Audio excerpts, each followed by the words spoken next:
Coming up this morning on UT Today, hospital closures across the state causing problems for both patients and staff. But what about the hospitals that are still open? Plus, how one local organization is helping kids with special needs get involved and active in our community. And a new app geared towards the safety of UT students. We're taking a look at how it works right now on UT Today.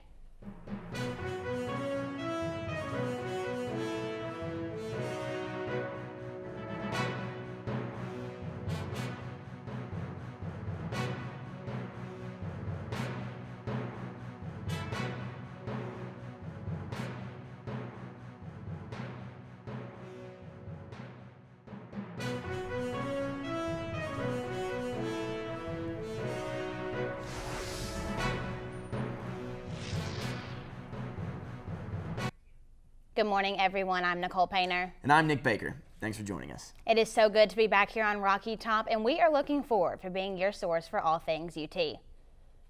We'll get to those stories in just a moment, but first, hospital closures all across the state have both patients and staff concerned. That's right, but what about the effect on the hospitals that are still open?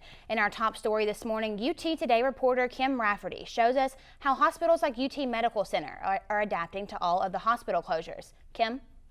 That's right, Nicole. We hear a lot about hospitals that close down, but not really about the hospitals that stay open and how the closures affect them. I took a look inside hospitals like UT Medical Center and Fort Sanders to see how they're adapting to all the closures. Tennessee right now is leading the nation for a number of hospitals that have closed. And that does have an impact because then care cannot be delivered in the local community. Since Tenova's Physicians Regional Hospital closed at the end of 2018, there has been an increase in emergency room wait times and gaps in some areas of treatment. Hospitals like UT Medical Center and Fort Sanders are picking up the slack.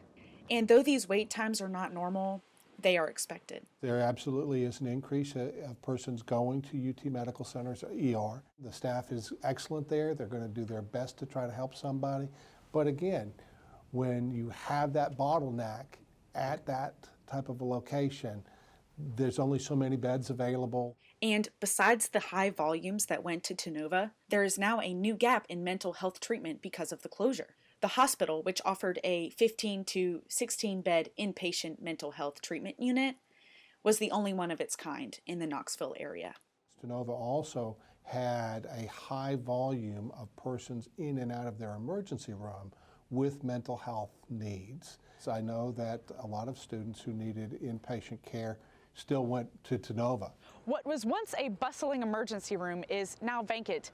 The Tenova Medical Center is no longer accepting patients, but Harrington says that UT Medical Center and other hospitals can assess and divert. And one of the things we've been working on for the last couple of years is to become more efficient in how we care for patients, to move them as swiftly through our system as we can and provide safe and effective care. And I think this will help us focus our efforts on that. Reporting for UT Today, I'm Kim Rafferty. UT Medical Center and other hospitals are adding more beds as part of their efforts to bring in more patients. Nicole, Nick, back to you.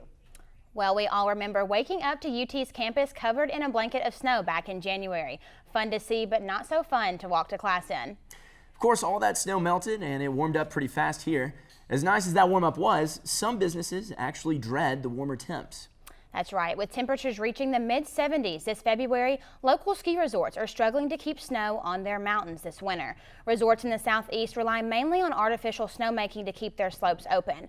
Warmer temperatures like we've seen this winter make this process a lot more difficult. Dr. Kelsey Ellis of the University of Tennessee says that we have seen a trend in increasing temperatures over the past several decades. So it looks like overall we have seen a mean increase in temperature in most places across most seasons, meaning your average winter day will be a little bit warmer.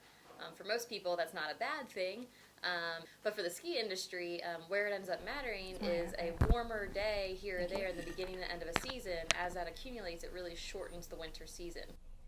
We take a more in-depth look at how warmer winters are affecting the ski industry next week. UT Today reporter Marina Tricone speaks to local skiers, snowboarders, and a local ski shop to see how they're dealing with these changes. Well, the spring break approaching fast. I'm sure many of us would like to be on a cruise ship right about now. Many cruise ships these days are packed with action and entertainment, but Carnival's newest ship may have just outdone them all. Mardi Gras debuts in August of 2020 and will house the industry's first roller coaster. Now, unfortunately, we don't have pictures of the ship or the ride just yet, but Carnival says the Bolt Ultimate Sea Coaster will reach speeds up to 40 miles per hour. A close call for some residents in California. A huge sinkhole opened up in La Habra, California, which is just southeast of Los Angeles. The sinkhole, which measured 20 feet by 80 feet, opened up between two condo buildings. Residents say it sounded like an earthquake and were under voluntary evacuation orders. Police say that the hole appeared to be caused by an underground flood control channel that collapsed. Thankfully, nobody was hurt. Now returning to some campus news, UT is making sure its students stay safe this year by debuting a new app.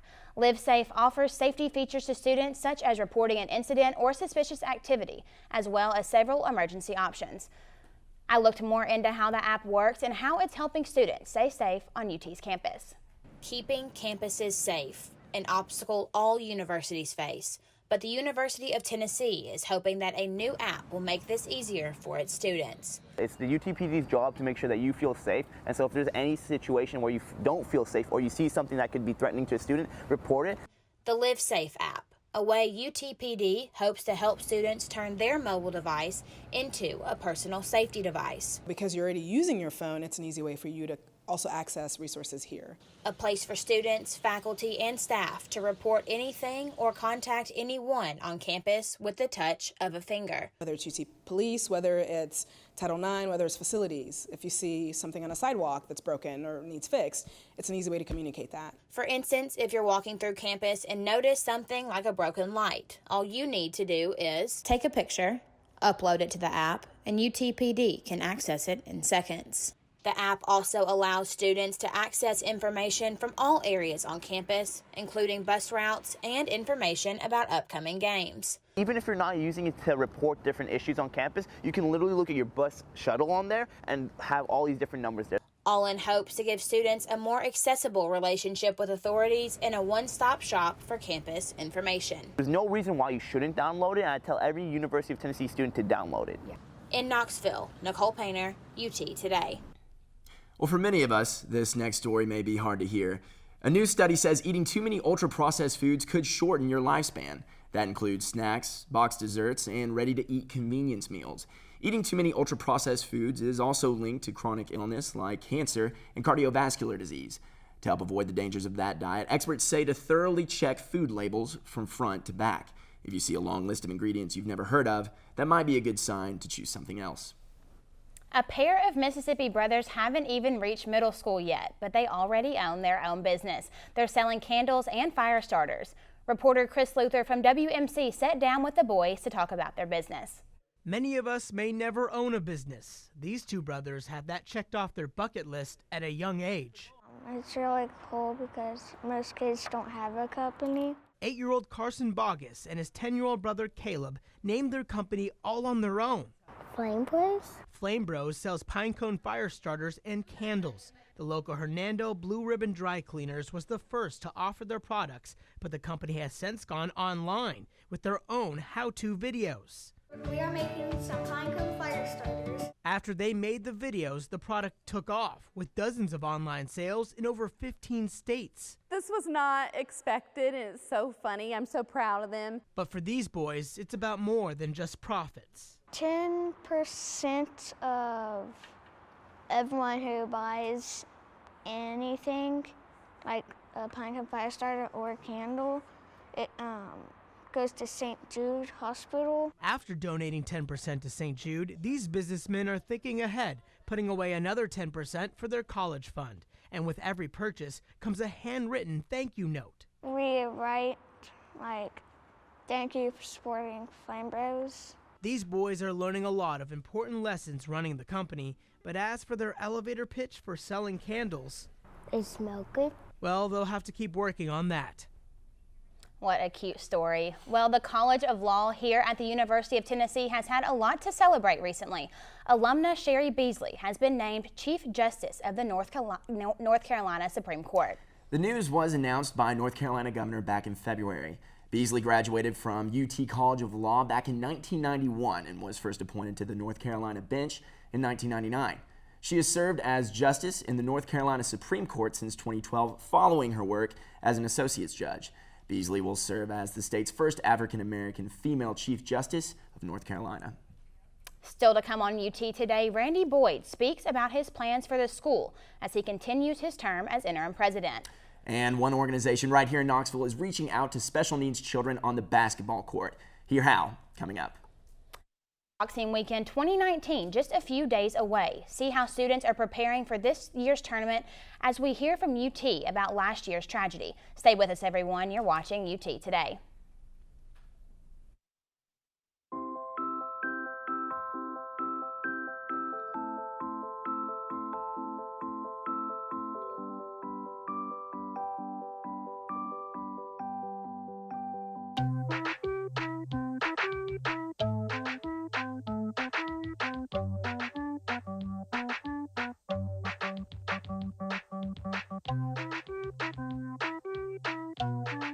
Start a story. Adopt at theshelterpetproject.org.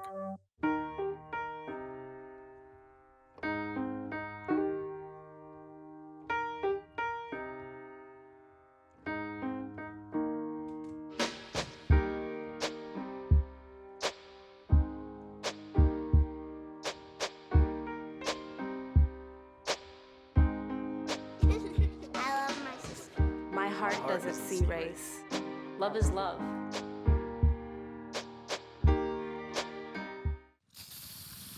Wish that I was on old Rocky Top. Down Tennessee Hills.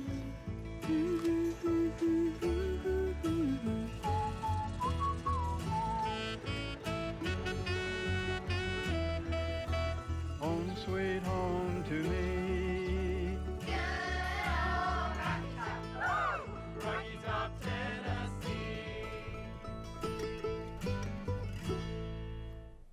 Welcome back to UT Today, everyone. I'm Nicole Painter. The Golden Gloves Gym in North Knoxville has been packed recently as boxers are training for the 39th annual Ace Miller Boxing Tournament.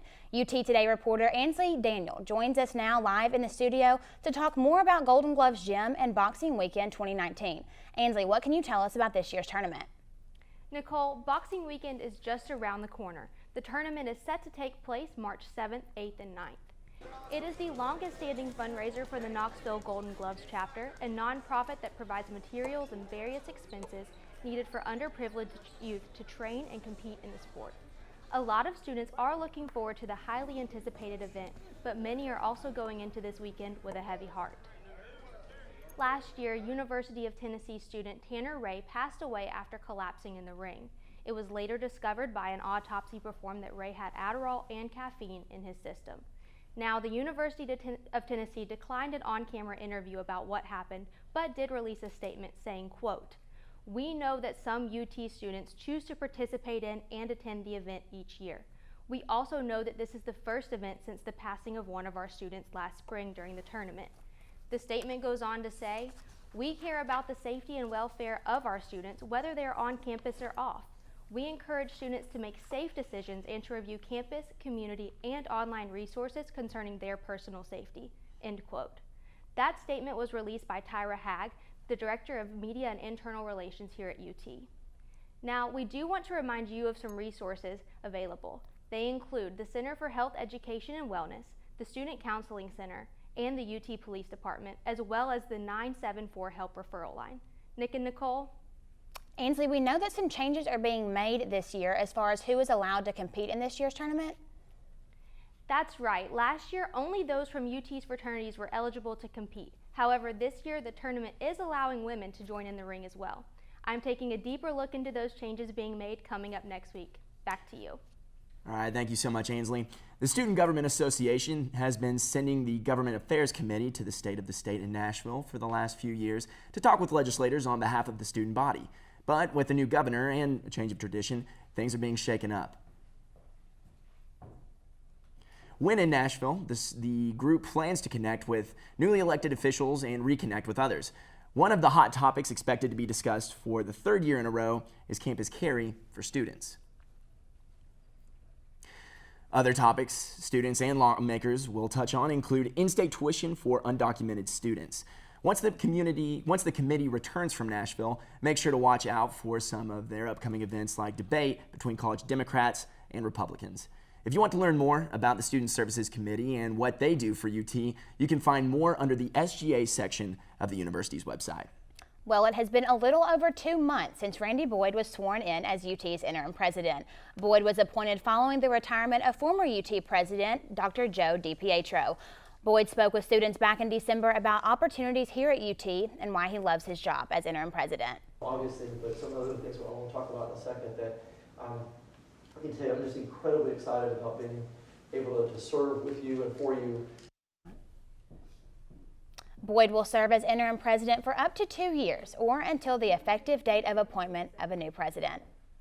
Well, we all know that sleep and exercise are sometimes hard to come by, but it turns out it's even harder to come by for teenagers. According to a CDC study that looked into the habits of about 60,000 teens, only about 1 in 20 American teenagers get enough sleep and exercise. That's roughly about 5%. The CDC recommends at least 8 hours of sleep per day and an hour of physical exercise. Experts recommend that parents set an example for their teens by turning off their electronics before bed and making exercise a family priority. One church right here in Knoxville is making a big difference by getting kids active and involved with basketball. Sharon Baptist Church opening their doors to special needs kids and giving them a chance to be stars on the basketball court. UT Today reporter Jaleesa Baidu has more. And now let's hear it for the yellow team. For 23 years, the Knoxville Challengers have been the home team for all kids with special needs and their families. He's been doing this for like 10 years. And I mean, you know, these kids like to compete and get with their friends and cheer each other on and give each other high fives and everything, just like all kids do. What started as a nationwide special needs baseball team is now a sports league here in Knoxville, thanks to Nick Arning, who first introduced it. Special needs kids don't have a whole lot of programs for them. They've got school, but after that they go home. But now, kids ages 6 to 18 get to play almost every sport, and the best part is, it doesn't matter if your child might be blind, might be in a wheelchair, whatever, this Challenger League will adapt to them. with activities like basketball and cheerleading, the most important part is keeping each player safe. We've got coaches and referees, usually about 4 adults on the court in basketball, making sure they're all safe, they're playing fair, and they're not fouling. And in these 23 years, no one has been injured, but many have made friends who have become like family, while parents experience the joy of watching their children play. I think it's a win-win-win situation. As do the players and their families. With UT Today, I'm Jaleesa Baidu. Thank you so much, Jaleesa. And still to come on UT Today, while Tennessee basketball is in the midst of a historic season, the weather is heating up and another program is looking to replicate their success. Tennessee baseball hits the field on a new state-of-the-art facility. Our exclusive first look at the new and improved Lindsey Nelson Stadium next on UT Today.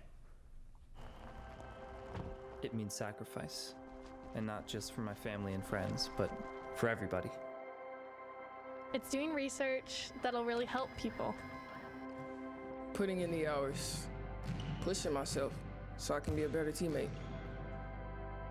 Knowing that the work I do today isn't just for me. Being a Tennessee volunteer means giving light to others, giving your all, and I love that I get to be a part of that.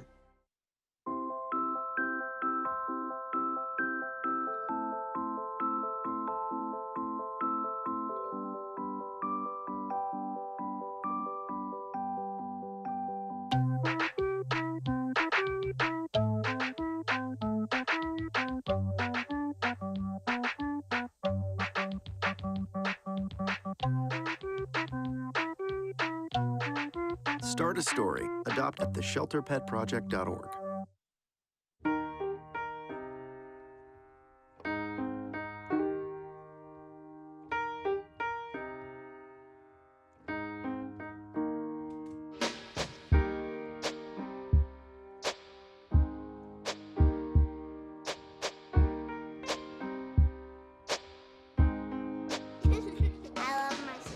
My heart doesn't see race. Love is love.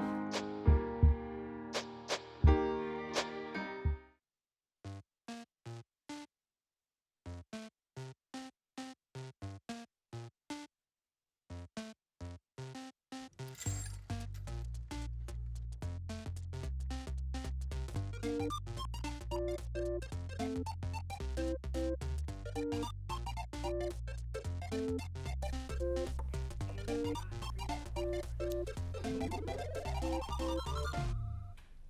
there, everyone, and welcome to UT Today Sports. I'm Will Bowling.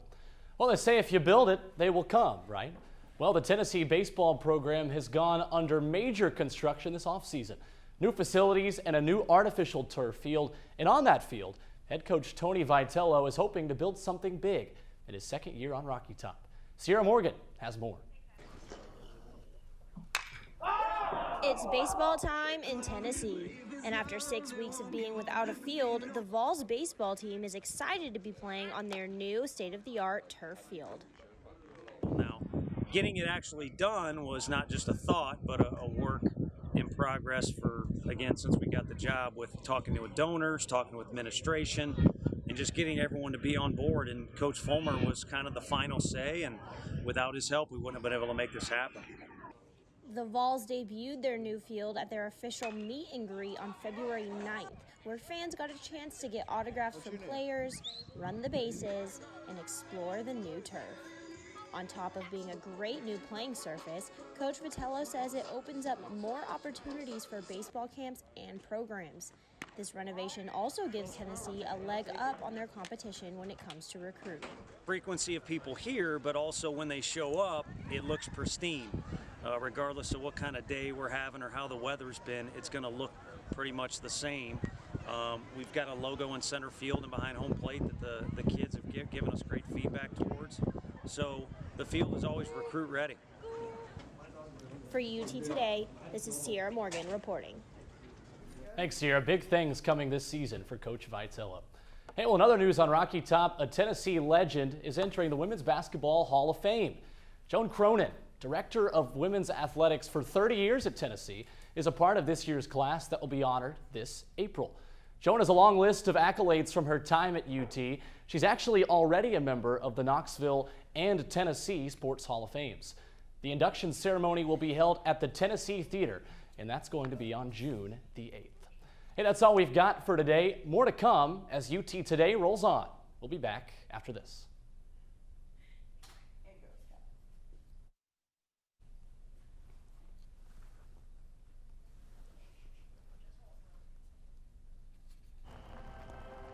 It means sacrifice, and not just for my family and friends, but for everybody.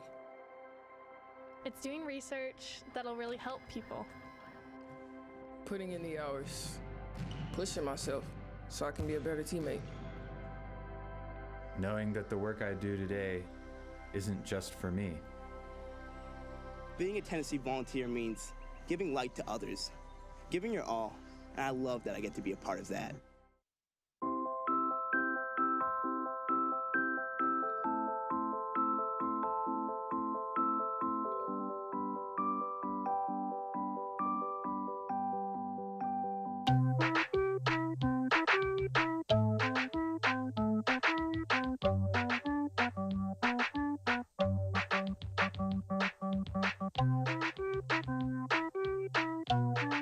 Start a story. Adopt at theshelterpetproject.org.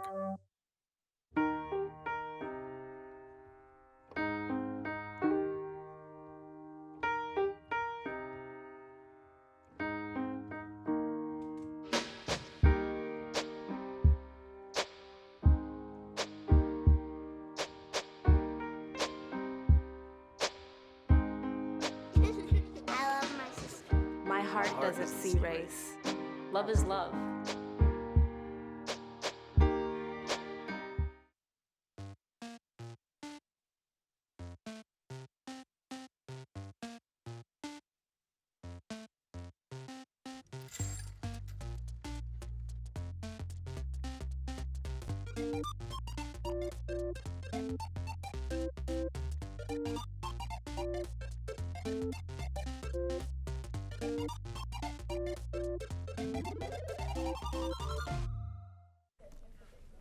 Well, it's official. Girls can now join what was once the Boy Scouts.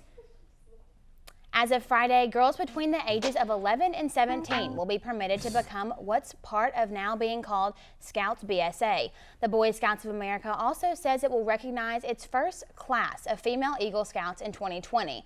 The Scouts is the highest rank in Scouts BSA and can offer lifelong academic and professional benefits. It's really important for me because a lot of people in my family on my dad's side's gotten their Eagle Scouts, and so it's just a huge part of it is important for me because then it's something I get to connect with my dad. More than 77,000 girls have already joined Cub Scouts, a program for younger children, since it began welcoming girls last year. Well, that'll do it for us. Today, I'm Nick Baker. And I'm Nicole Painter. Thank you so much for joining us. And in the meantime, follow us on Instagram, Facebook, and Twitter. We'll see you next week.